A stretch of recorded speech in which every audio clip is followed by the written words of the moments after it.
Hello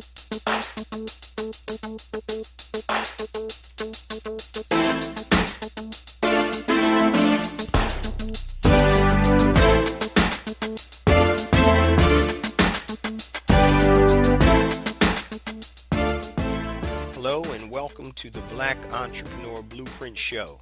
I am your host, Jay Jones. Black Entrepreneur Blueprint was created specifically to educate and inspire Black entrepreneurs to launch, build, and grow successful businesses. Join us as we help build an economic power base in the Black community by promoting business ownership. If you are currently an entrepreneur or want to be an entrepreneur, we invite you to join us every week here at Black Entrepreneur Blueprint.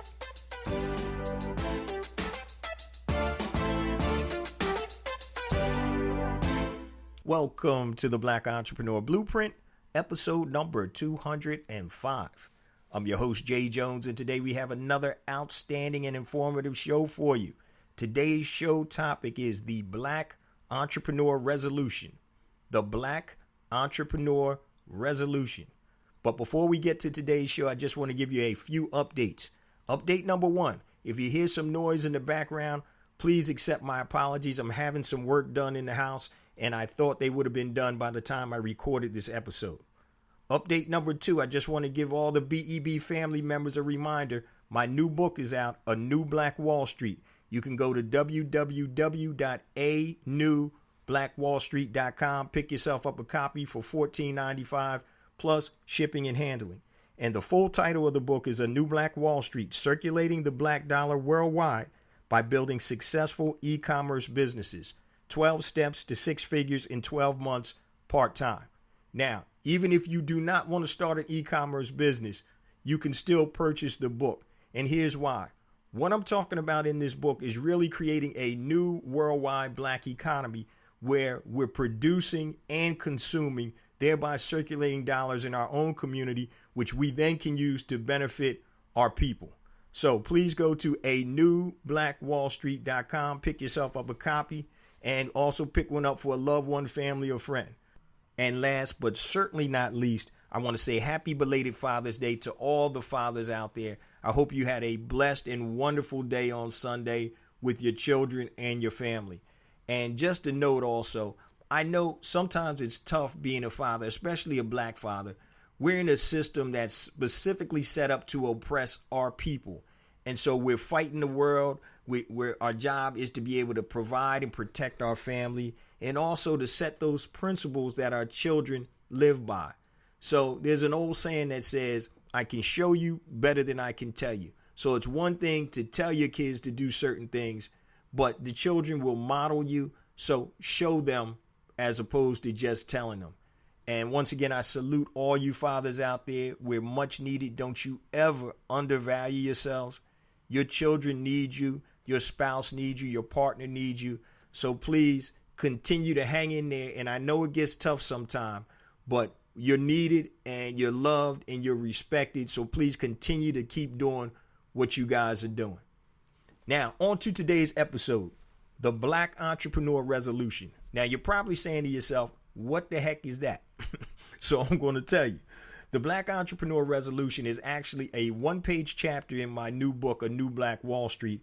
And what a resolution is, it's a firm decision to do something. That's actually the Webster Dictionary definition. So a resolution is a firm decision to do something. And what I did is I wanted to create certain things that I felt were important for Black entrepreneurs to do. Now, there's by no means is this list complete, or you may not even agree with this list. This is just my personal opinion. So today we're going to talk about the Black Entrepreneur Resolution, and there's 7 points within this resolution.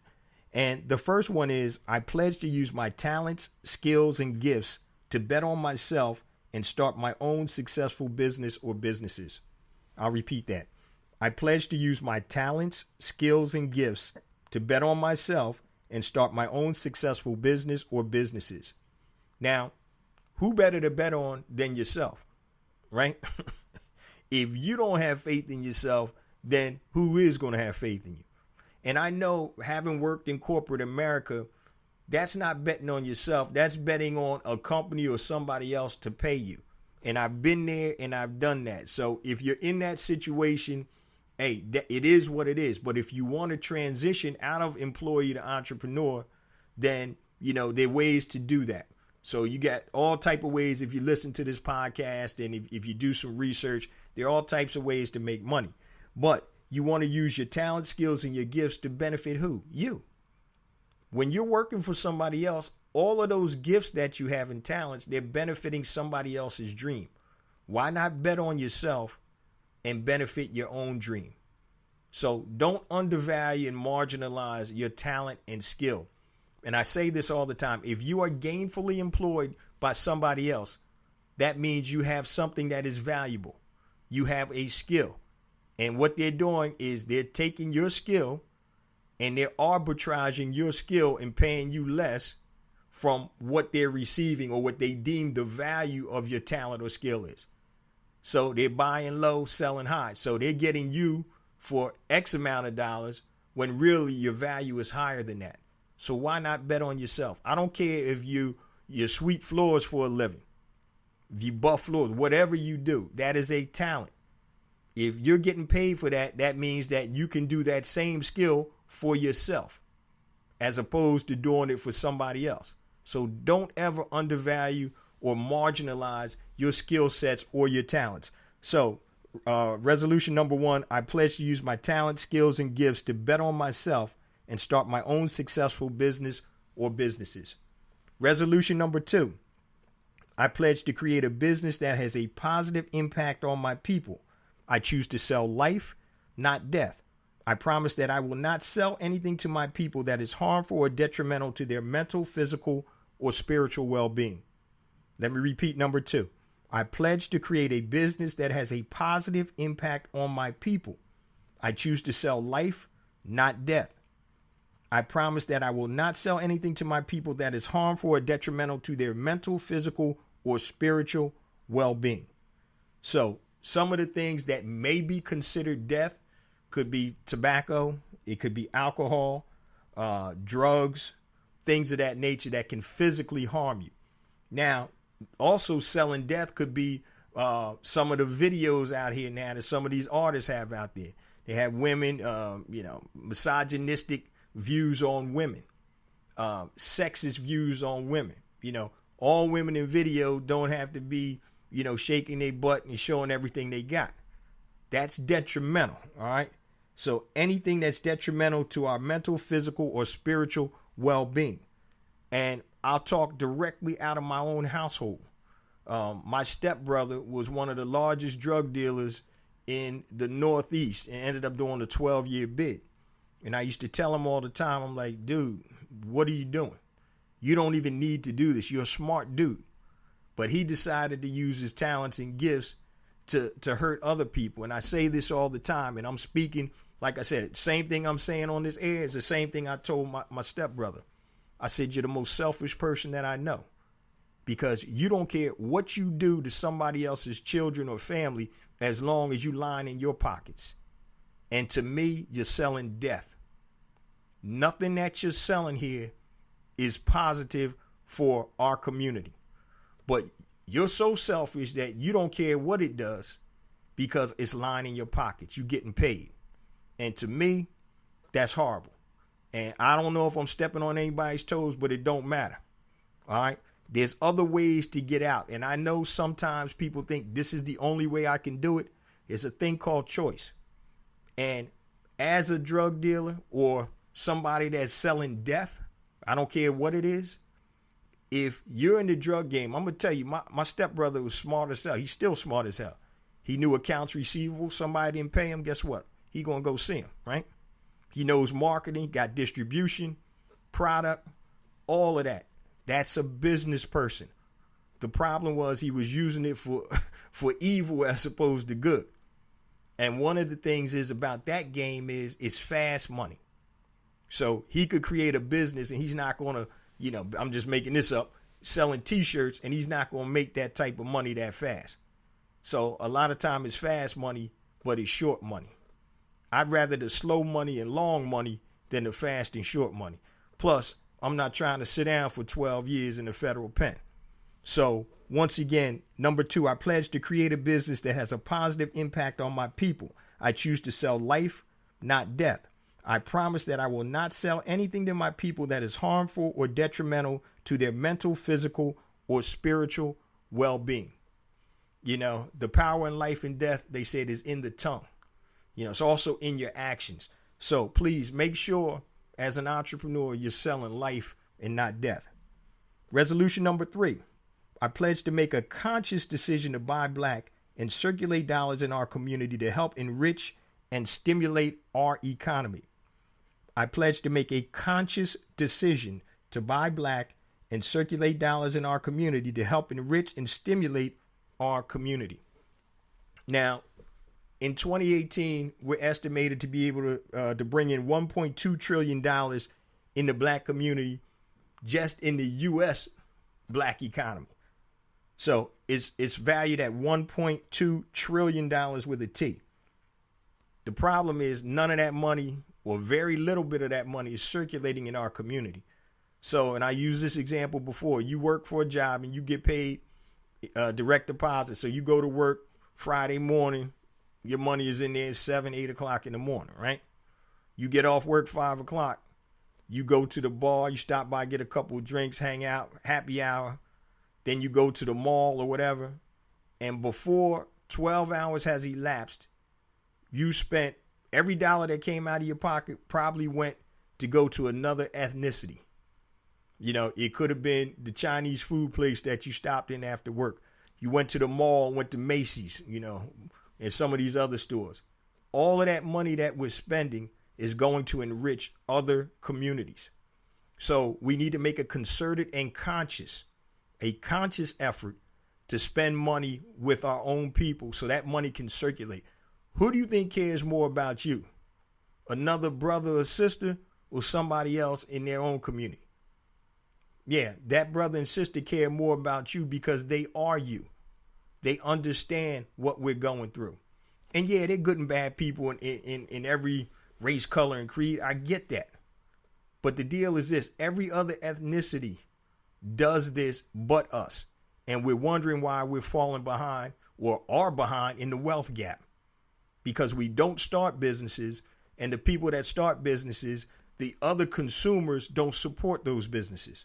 So number 3, I pledge to make a conscious decision to buy black and circulate dollars in our community to help enrich and stimulate our economy. And I'll mention this again with my book. As I was writing the book, I figured, I'm like, okay, I'm talking about e-commerce. I'm talking about a new worldwide black economy. Let me also create a platform that people can, you know, buy and sell goods from black consumers to black producers. And so that's BeSmartBuyBlack.com, BeSmartBuyBlack.com. So pledge to make a conscious decision to buy black and circulate dollars in our community. So that's big. We definitely have to do that. Resolution number 4. I pledge to teach my children about entrepreneurship and the importance of doing for self so they can create their own money and not be beholden to corporate America. I'm going to read that again. Number 4, I pledge to teach my children about entrepreneurship and the importance of doing for self so they can create their own money and not be beholden to corporate America. Now, one of the things is that we need to start teaching our children more than what they're being taught. Don't let the television teach them. Yeah, they get taught in school, but guess what? If there's something that your child isn't getting in school, guess whose job it is to make sure that they get that? You know, I used to tell people all the time, my wife is in education, and she'd always tell me they don't teach a lot of black history. Guess what we did?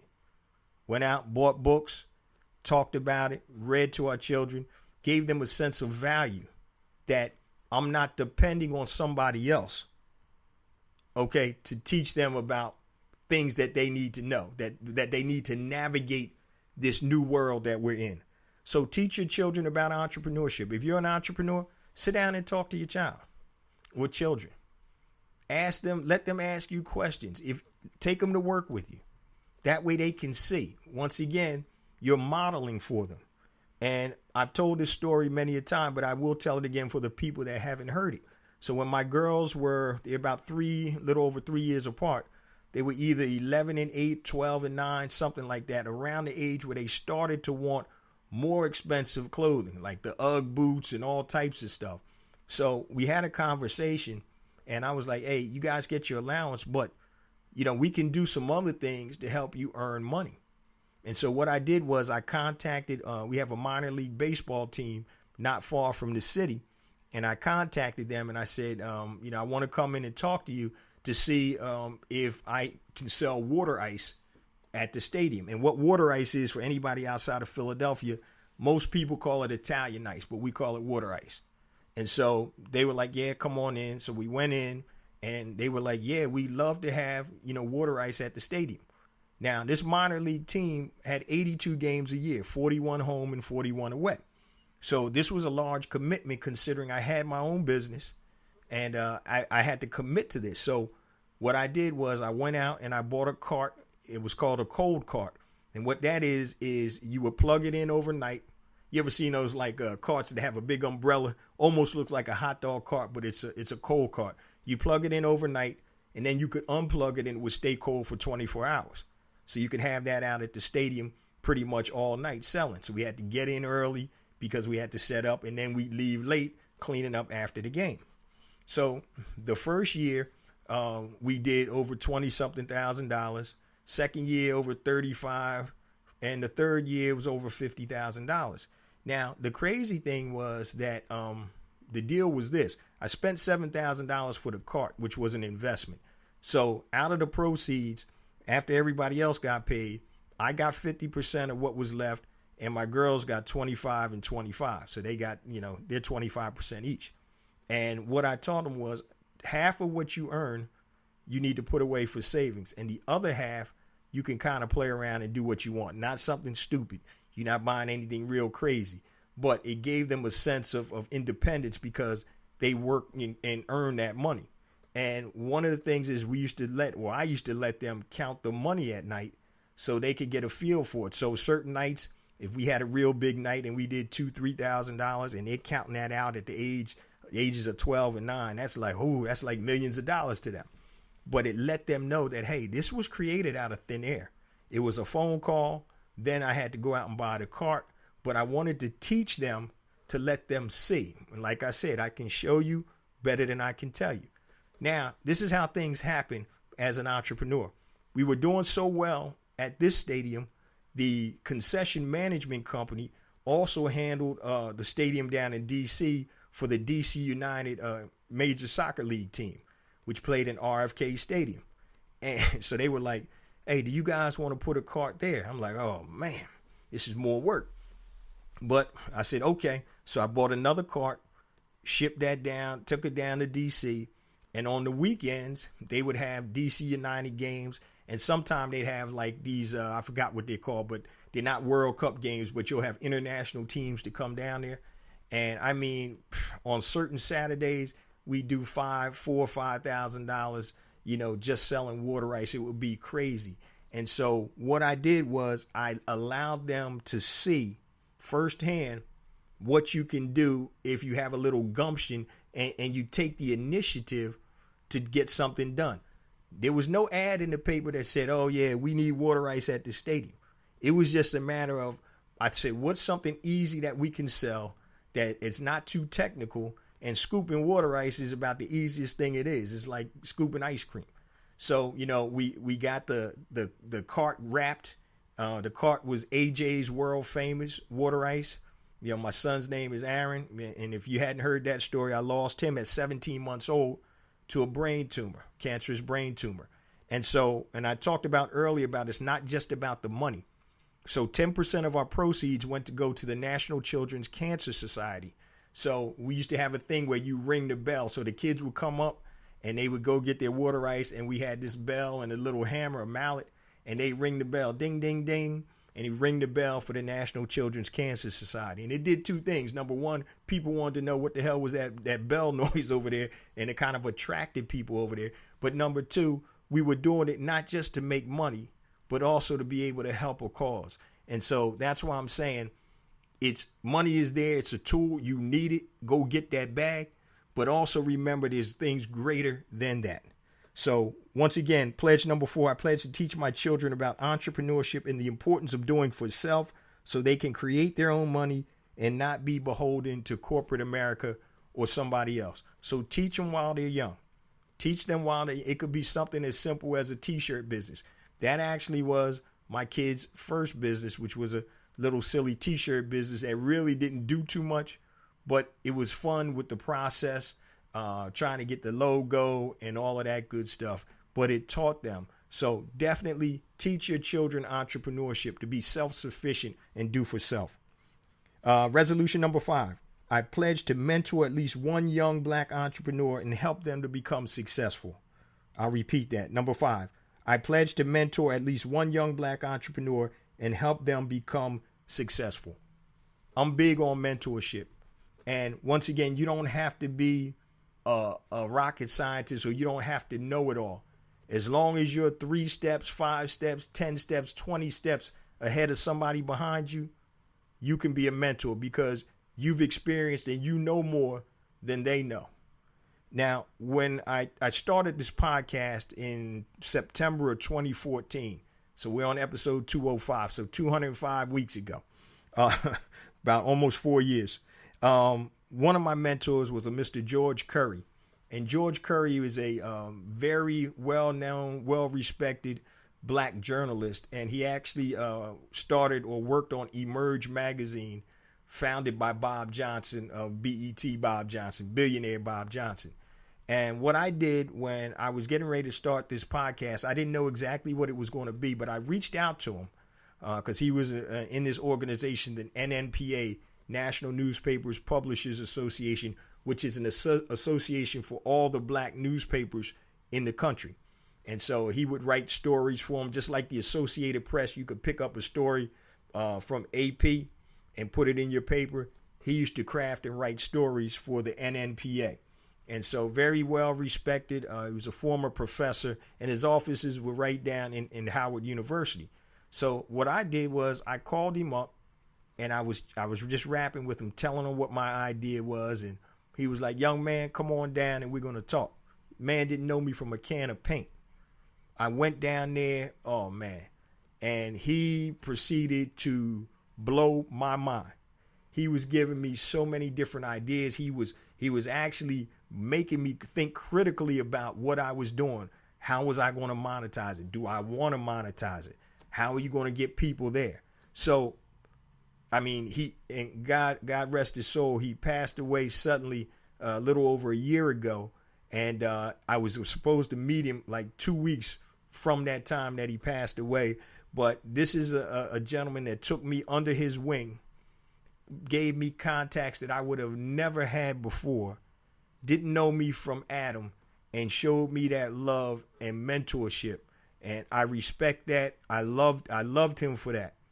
I only knew him for a couple of years, but I loved him for that because of the type of man that he was. So mentorship, whatever you're doing, if you're an entrepreneur, successful entrepreneur, reach back and grab somebody, man. You know, don't wait for them to come to you. If you see somebody doing something, oh, yo, man, you doing some good stuff, I may be able to help you out. Reach back and be able to impart that wisdom, that know-how that you have that can help them take their business to another level. You know, it's funny. I get emails and I get people telling me, oh, man, you're my mentor, my long distance mentor. And I'm like, man, that's a blessing. I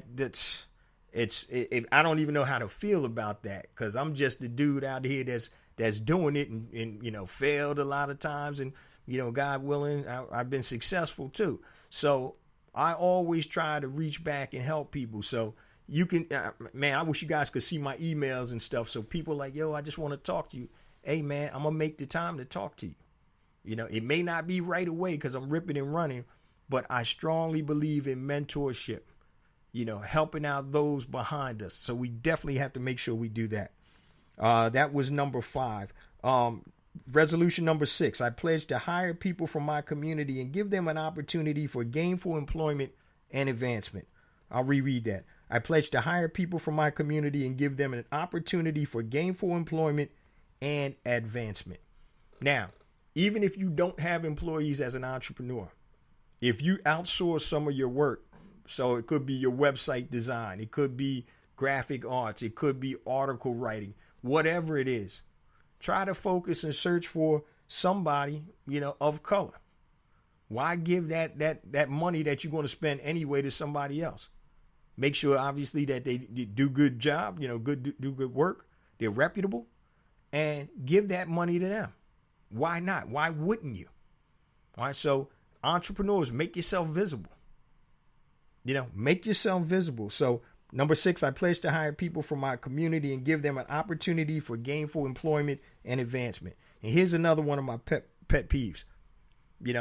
Stop complaining about you couldn't find a job and they didn't want to hire me. Here's what I say to that. Create your own job and hire whoever the hell you want to hire. And I'll use the example once again because it's so prevalent. Chinese store around the corner. Most of these stores don't hire black folk. They're going to take your money. They're going to probably give you some shoddy service, but they definitely going to take your money. And guess what? They don't have to hire you. You know why? Because it's theirs. They can hire whoever the hell they want to hire. I can't get mad at that because we can do the same thing. We can hire whoever the hell we want to hire if it's our business. And I'll be damned if somebody comes in, if I own the corner store, any business that I own, how come you don't hire this type of person? Guess what? Because I can. So if I want to hire all black folk, I can. What do you think corporate America is? Look how little representation we have in corporate America, especially when you get to the upper echelons of management. It's very few of us up there that even get close to that glass ceiling. So does anybody say anything? Nah, you know why? If it's their company, they can do what they want. Yeah, we have some legislation and things of that nature. We may march and all of that stuff. But the bottom line is this. If you want something, then you go get it. You go earn it. And then once you earn it, then you can do whatever you want with it. As long as you're not hurting anybody, robbing or stealing from people, doing things that aren't right, then you can say and do whatever the heck you want. So I'm tired of people always saying, oh, they won't hire me. Man, go ahead and create your own thing. Stop playing. Once again, remember that talent and that skill that you have, that somebody's paying you for. They're not paying you that money, that salary, or those hourly wage because they like you. They're paying you because you are valuable. Embrace that. That same value that you bring to the company, you can bring to yourself. Stop playing. All right. Number 7, I pledge to support positive causes that impact my community with my time and or resources. I'll repeat that. I pledge to support positive causes that can impact my community with time and or my resources. Basically, it's giving back. Giving back. If you don't have the money, make the time. If you don't have the time, give some money. All right. There's so many causes out here, and it could be something as simple as tutoring people or bringing people and bringing kids in to teach them what you do. If you own a business, invite the kids in the neighborhood, coordinate with your church, bring them in. Hey, this is my business. This is what I do.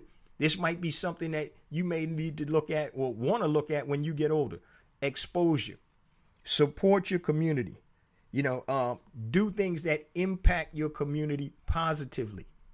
So we got to stop just sitting there and worrying about us. Oh, I'm going to get mine. Yeah, I know that. Self-preservation is the number one law. I'm going to get mine. I get that. Once you get yours, or while you're in the process of getting yours, you still can do things for other people. You can still do things for your community. You can volunteer. I used to do this thing at schools when my kids were like in middle school. I forgot what it's called, where you go in and you actually teach them like business stuff. I forgot the name of it. Career, something like that. But I go in and I spend time, it's usually once a week for about 6 weeks. And we would talk about businesses, and they'd actually have some actionable steps that they take to create their own business.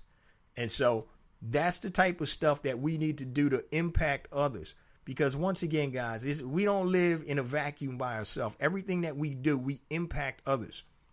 And so you want to impact positively, with your family, with your friends, with your community, whoever you come in contact with. So I'm just going to go over this Black Entrepreneur Resolution real quick. There's 7 points that I had. And once again, these are just my personal opinion. You can add to it. You can take away, do whatever you want with it. But step number 1 or resolution number 1, pledge to use your talent, skills, and gifts to bet on yourself. That's pretty simple. If you don't bet on yourself, who is? Resolution number 2, I pledge to create a business that has a positive impact on my people. I choose to sell life, not death. I promise I will not sell anything to my people that is harmful or detrimental to their mental, physical, or spiritual well-being. So some of the things that could be considered death are alcohol, drugs, tobacco, imagery. If you have or selling images of scantily clad sisters running around showing everything they got, that's a negative. That's death. That doesn't need to be shown. All right. And I know it's all over TV. So once again, sell life and not death. All right. Resolution number 3, I pledge to make a conscious decision to buy black and circulate black dollars. Hey, come on. We can't get any more basic than that, right? Stop enriching other communities and start consciously acting and searching out for black businesses. So you can go to besmartbyblack.com. That's my new platform. So by the time this comes out, it'll be up and running. Once again, it's new, so it's not going to be a lot of products on there at the time, but please check it out. All right. Resolution number 4. I pledge to teach my children about entrepreneurship and the importance of doing for self. Once again, it's better to show you than tell you. Show your children. If you're an entrepreneur, teach them. Take them to work. Show them a contract. Show them a transaction or whatever you're doing. All right. Teach your children how to be self-sufficient. And if they decide to go in corporate America, that's cool. But guess what? They've had that exposure of an entrepreneur. So that may open doors and open their mind to all types of things. So that was number 4. Pledge number 5, or resolution number 5. I pledge to mentor at least one young black entrepreneur and help them become successful. Reach back, pull somebody up, give back. Take the time to seek out people that you can mentor. Don't wait for them to come to you, because you can use your talents and your experience and your know-how to help them navigate entrepreneurship. And like I said, guys, you don't have to be some super entrepreneur. You can be 3 steps, 5 steps, 10 steps ahead of somebody else, and you can help them. So please make sure that you mentor at least one young black entrepreneur. Resolution number 6, I pledge to hire people from my community and give them the opportunity for gainful employment and advancement. That's pretty self-explanatory. So if you own the business, guess what? You can hire whoever the heck you want to hire. I'm not saying hire somebody that's not good for the position. But if you can hire a person of color, another brother or sister, give them an opportunity where they may not have gotten an opportunity before. If you have an opportunity to hire somebody coming out of prison that can do the job, that's a great thing, getting somebody back into the system, being able to take care and work for their family. All right. And resolution number 7, I pledge to support positive causes that impact my community with my time and or resources. You don't have any time, give some money. You don't have any money, give some time. Or you can do both. So those are the Black Entrepreneur Resolutions. Once again, you can find that in my book, A New Black Wall Street. But I just want to say that it's imperative for us to lift ourselves up. We need to start doing things that are going to be beneficial, not just to us as individuals, but our community, because we are one. So as an entrepreneur, guys, please don't forget your family members, your friends. Try to bring people in, try to help them out, try to show them, hey, there's a different way that you can take care of your family, as opposed to going and working in a job that you can't stand, or in a situation where you're underpaid and overworked. So there are options. And once again, if you are gainfully employed, please remember this. If somebody is paying you at a job, that means that you have value. And that same value and that same skill set that you have can be used not for somebody else, but for you. So don't short yourself. Don't marginalize yourself. Don't underestimate yourself. I'm telling you right now as I sit here, if somebody is paying you to do a job, that means you have value. What you've just decided to do, though, is put that value or use that for somebody else's dream as opposed to your own. And trust me, I get it. Been there, done that several times. But if you're thinking about making that transition from employee to entrepreneur, bet on yourself, baby. If you can't bet on anybody, bet on yourself. And that's who you should be betting on, because who's going to bet on you or trust you more than you? Now, before we close out today, guys, once again, if you're interested in my book, A New Black Wall Street, go to www.anewblackwallstreet.com. Once again, the title is A New Black Wall Street, Circulating the Black Dollar Worldwide by Building Successful E-Commerce Businesses. 12 steps to 6 figures in 12 months part-time. And once again, this book isn't just for people who want to be in e-commerce. This book is about setting the foundation in the future to build a new black economy, where we're shrinking the world right now with this technology. So now Jay Jones over here in Philadelphia can create a product brand, and I can sell it to somebody on the continent of Africa. I can sell it to somebody in Ghana. I just shrunk the world. So now once we start circulating those black dollars, when Jay Jones starts making that money, then he's going to support and do positive things for his community. And that's what it's all about. Stop letting people extract money out of our community to enrich theirs. That's all we're doing. We got to stop that. And it's a conscious decision. So when you go shopping this weekend, you go out looking for groceries or food, why don't you take some of that money and actively search for some black-owned businesses or products that you can buy so you can start circulating that money? I'm not saying 100% of it. I'm not saying 20% of it. Could be 5%, 10%. But what that does, family, it adds up and it makes a difference. Aren't you tired of being a consumer? Aren't you tired of being taken advantage of? Aren't you ready to be a producer? Come on, man. This is ridiculous. People have been exploiting us for years, our talents, our skills, our gifts. They've been exploited for hundreds of years. We were working for free back in slavery. Now, massa pat you on the head and give you a couple of coins, and you're still not working up to your value. You're under-marginalized. You're disrespected. And the reason that's happening is because we're letting it happen. Stop playing. Stop playing. Listen to me. Stop playing. Now, I'm going to tell you something, guys. We have everything we need for this new black economy. All it takes is putting it into action. And like I said, the first thing you can do and the easiest thing you can do is seek out black-owned businesses and spend your money with them. That's very easy, simple to do. So please, I don't feel like I don't want to get too hard out here, but I'm being real, man, because this is no game. It's called real life. So if nobody's going to take care of us, and we shouldn't be looking for anybody to take care of us, we got to take care of ourselves. We got to stick together. We got to work together. We got to love our brother and sister. We got to help our brother and sister. And that all starts with the foundation of economics, the economy, the new black economy. Now, before I sign off, guys, and I say this every week, but once again, I can't do this without you guys. I want to thank you from the bottom of my heart. This show, every episode gets downloaded more and more. So please continue to spread the word about Black Entrepreneur Blueprint, the podcast, and obviously the blog.